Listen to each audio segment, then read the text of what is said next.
Hey there guys, we now have the information for Blade of Vengeance Ibara, the new global exclusive premium. So in this video we're going to be taking a look at her kit, getting some initial impressions, and see what's going on here. So as we know from the live stream, she is a dark physical typed mage. So let's go through her kit one by one. So first of all, her base stats. They're actually a little bit lower than the usual for premium units. 625 in your either attack or magic stat is kind of like the baseline for premiums, A2, 2B, New Guardian Titus, as well as most of the ones going forward, Deoxys, etc. 625 is just the standard, but Ibara only has 609 after pots. A little bit strange that they decided to give her a lower than standard, stat. And the reason that's a little bit of a thing is because all your scaling is based on your base stats. So her passive magic, her buffs in battle, your leader skill going forward, as well as things like magical focus, all of that scales on your base stat. So having lower base stats, a little bit of a strange decision, but yeah, so her stats are slightly lower than we would have expected. As far as base resistances and statuses,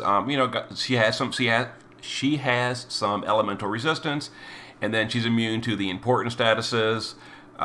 Pretty typical for units these days. As far as gear selection, she can wear all the armors and hats and helms, etc. That's great. As far as weapons, a little bit more of a narrow selection, but honestly, you're going to pretty much always wear her katana anyway, so that's kind of, fine, I guess. As far as her kit, so her kit, honestly speaking, is a little slim. She's definitely got a few nice things in here, but she's not doing a whole lot other than damage. So she's basically just a damage dealer with a few buffs. So let's go through it. So Wish of Vengeance, she does have an AoE 300 stat buff with 250 LB buff, which is nice. But for whatever reason, we're really going backwards in terms of buff duration. For years, global units would always have full uptime on their buffs. For some reason, they're going the JP way lately, where you just don't have full uptime. So 3 turns up, 1 turn down. Yeah, I don't like how they're doing this now, but I guess global is trying to copy the bad JP design. But there it is. So it's a good buff. It's just going to be partial uptime, so you can't rely on this as your only buff. She does have some killers, AoE, Demon, and Human, 200%. It's kind of nice. It's not quite as good as the 250s we've got on specialized units like Melissa or Sylvie, but those are single target. This is AoE, so better or worse depending on the team. But there it is, and these are full uptime at the very least. The rest of her buffs are full uptime. It's only the Wish of Vengeance that has a gap in the uptime, which, like, Gumi does these little weird things. Like they have to add this little bit of irritation in units kits. Like they get so close to making something great, they're like, no, let's sprinkle in something to annoy the player. And this one turn gap in her uptime is like, was that necessary? Was that really necessary to do that? Yeah, okay. So she has quad black magic, which is kind of nice that they're adding this as a actual quad black magic. What that means is you probably wouldn't really, but you could put her on like a different Esper and chain like like Water Gust, stuff like that. But for the most part, you're going to use this with her own black magic, and she does have some. We'll get to that in a few minutes. She has Malicious Flash. The damage is kind of whatever, but it does give 2 AoE Mirage for the party, and that is really nice. That is really nice. On demand 2-stack Mirage is always great to have. Some other units have higher, but 2-stack is still better than usual. Most units that have Mirage, it's only a 1-stack on demand and then more on a cooldown. Having 2-stack on demand is real nice. I'm very happy she has that in her kit. Then the usual triple cast for all the rest of her skills. She's got a self-only imbue to Dark or Thunder. The Thunder is 45 amp, the Dark is 60 because she is primarily Dark. That's the only two elementals in her kit, elements in her kit. But, you know, it's decent. It would be nice if she had an AoE option for Thunder as well. She doesn't. She does have an AoE Dark. We're going to get to that in a minute. But, yep. And then here's her Magnus. So her Magnus is the usual what you'd expect, 150 Amplify. It fills her LB gauge, and it gives her focus. So, you know, pretty good. I will mention before we get to it, she does have another source of focus in her kit. So, unlike Cleome, who only had one focus and then she's done forever, Ibara can do another focus as the fight goes on. On a cooldown, it's in her shift form. We'll get there in a few minutes. But that's all the skills, the skills. Then we have some magic in her kit. Bar Darkja, nice to have. Burst, which is basically a 135 in peril. It's graviton cannon frames that hardly anyone uses, but every now and then a unit will use that, but not really for the most part. And then she has some black magic, and then Darka to imbue the party. Now, real quick, I'll take a break and just talk about something different. I think right here is a missed opportunity for Gumi, because Ibara is like, you know, a mage, and one of the common things that a lot of players have mentioned is, and again, this is not like a major problem because you can work around it, but a lot of players have mentioned that because she is a physical typed mage and in Dark Visions, you can't use physical typed mages on the sub bosses without doing the re-raise trick. Now, the re-raise trick is not really that hard to pull off. You can definitely do it. It takes like an extra turn or two to clear the fight. So again, I'm not trying to make this seem like it's a big deal, but a lot of players, mostly newer players that don't really have all the Dark Vision strategies worked out yet, but a lot of newer players are saying like, I can't even use her in Dark Visions because she can't hurt the boss. So this was a really perfect opportunity for Gumi to add a passive to her, kind of like Warrior's Prayer Dark Fina, that adds like a 500x modifier to magic spells. That way she could have used these magic spells for relevant damage in Dark Visions. Like, you see what I'm saying? Like, you know, again, it's not the biggest deal. You can just kill the boss with someone else, re-raise it, and then you can use Ibara with her physical scaling damage, and you'll be fine. But it would have been just a real nice quality of life issue. And the reason I'm going over this is maybe to give Gumi, like, you know, an idea for future units. Like, if you're going to make a physical typed mage, please keep in mind that in Dark Visions, the sub-bosses, physical type mages either don't work or they need extra steps to make them work. So just adding something like one of these passives, say, you know, adds a 500x modifier to Darkga, Darkra, Thundara, and Thundega. That way she could have used her, right here, her quad black magic with, you know, plus 500 mods. Would have been like a 2300 mod to chain Thundara. And it would have been nice. It would have been, you know, a useful, relevant damage dealer for Dark Visions without having to go through all the headache of re-raising the boss, which you can't even do on undead bosses. And the upcoming Dark Visions have two different mage sub-bosses that are undead, so you can't re-raise them. So you cannot use Ibara at all on those bosses, which is going to be annoying for a lot of players. Anyway, you know, for most bosses, it's not that big a deal. And then the sub-bosses aren't that hard to cap. So I'm not trying to say like this is a big game-stopping issue, but it would have been nice if Gumi had realized that Dark Visions does punish physical mages on the sub-bosses. Anyway, let's continue our review. Now here's her LB. So we saw the LB in the news, but we didn't get the details. Now we have them. So the Katana in peril, 40%. That is the highest in the game.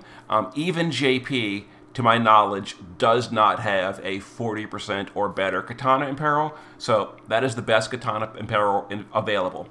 As far as her Spirit Break, only 80%. 80% is basically irrelevant. That's the same thing as Obsidian Bracer. Like, that is the literal worst you can get because Obsidian Bracer exists. So she's not a breaker at all. You can't even consider her a breaker.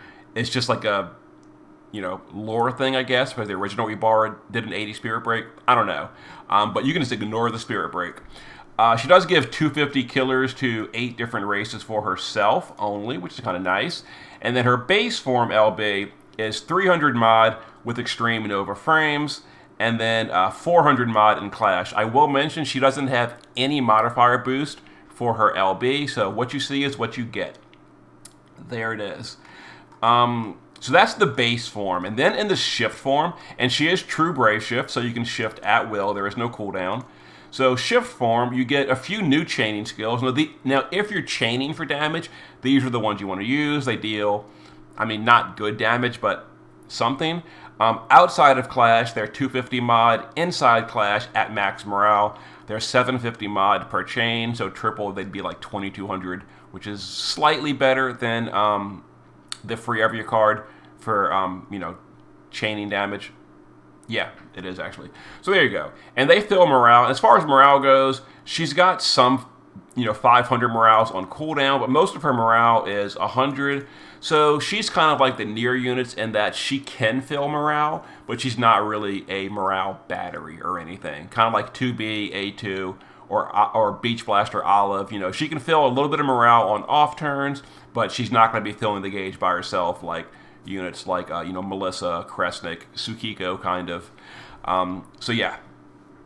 Bolting Strike and Absolute Mirror of Equity. And I mentioned before, Absolute Mirror of Equity is kind of a big deal because, like I said, you know, starting with Deoxys next week, most JP units are Absolute Mirror of Equity going forward. So that'll be nice to be compatible. Here's her other focus. It's a 3-turn cooldown. So every 3rd turn, you can do, you know, a slightly stronger chain. Some morale fill, and then another focus. So, you know, once you use your single focus, this is the same Magnus as the base form. But once you use her one and only Magnus, this will be your focus for going forward future LBs. And then the shift form LB is a single hit, which is 435 mod out of Clash, and then 527 in Clash at max morale. So, yeah, there is... And then she has no magic at all in the shift form, so, you know, just the skills. So there is the kit. As far as the passives go, I'm pretty sure the passives are the same in both forms. Let's go ahead and look at them.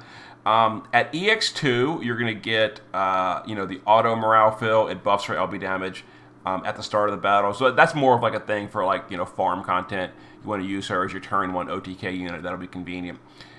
Fills a little bit of morale gauge, which is kind of nice. Her normal attack is Unholy Veil. Nope, not that one. Her normal attack is Dark Concession.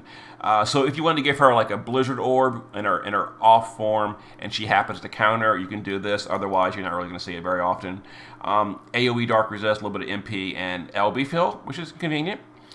And then as far as her passives, she has 200% Omni Killer to everything, so she's going to gear very easily. This is kind of interesting. So at EX2, she's got the chain cap up here and the chain cap up right here. So she has the maximum chain cap by default at EX2, which is nice. So like I'm saying, she's going to gear for, you know, whatever very, very easily because of her passives. So that's very nice. Let me look at something real quick. 500, 500. Yeah, okay. And yeah, that's kind of the whole kit.